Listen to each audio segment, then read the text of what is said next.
రే నాన్న ఆస్తిలో నీకన్నా నాకే ఎక్కువ ఆస్తి రావాలరా. రే నీకన్నా నాకే ఎక్కువ రావాలరా. ఈ ఇంటికి పెద్ద కొడుకు నేనే కాబట్టి నాకే ఎక్కువ ఆస్తి రావాలరా. మరి నేనెవరు అడిగితేనేవన్నా? నేను ఈ ఇంటి కొడుకునే కదా. అయినా సరే నాకే ఎక్కువ ఆస్తి రావాలరా. ఏంట్రా ఎక్కువ మాట్లాడుతున్నావు? ఏంట్రా నా కాలేరు పట్టుకున్నావు నువ్వు? మెల్లిగా నడు నాన్న. నీకెందుకు నైనా ఈ కష్టమో? నేను వెళ్తాను లేదు, హాయిగా పోయి ఉద్యోగం చేసుకునైనా. నేను ఈ స్థాయికి రావడం నువ్వు చాలా కష్టపడ్డావు నాన్న. అలాంటిది నేను నీ పరిస్థితిలో వదిలేస్తానా? నేను నీ కోసం ఈ మాత్రం చేయలేనా? నీ కోసం నేను ఎంత చేసినా తక్కువ అనిపిస్తుంది అన్న. బ్రో మీరేమనుకుంటే మీకు ఒక విషయం చెప్పొచ్చా? చెప్పు బ్రో. తన కాళ్ళకి చెప్పులు లేకపోయినా మనకి ఏ కష్టం తెలియకూడదని మనం భుజాలపైన వేసుకుని నడిపించేది నాన్న. అలాంటి నాన్నకు వయసు అయిపోతే బాధ్యతగా చూసుకోవాల్సింది వదిలేసి ఇలా ఆస్తుల కోసం కొట్టుకుంటారా?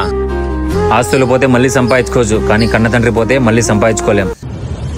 అమ్మ అని ఎవరైనా పిలవగలం బ్రో, కానీ నాన్న అని కన్న తండ్రిని మాత్రమే పిలుస్తాం. ఉన్న వాళ్ళకి విలువ తెలియదు, లేని వాళ్ళకి విలువ తెలిసినా ఉపయోగం లేదు. అర్థం చేసుకుంటారనుకుంటున్నాను. మళ్ళీ నీ నాన్న ఎంత బాగా చూసుకున్నాడు రా అని మనం ఆయన బాగా చూసుకోకుండా ఇలా ఆస్తి కోసం కొట్టుకుంటున్నాం. నిజమే రా, మనం చాలా తప్పు చేస్తున్నాం. ఇక్కడ నుంచి మన నాన్నకి బాగా చూసుకోవాలరా.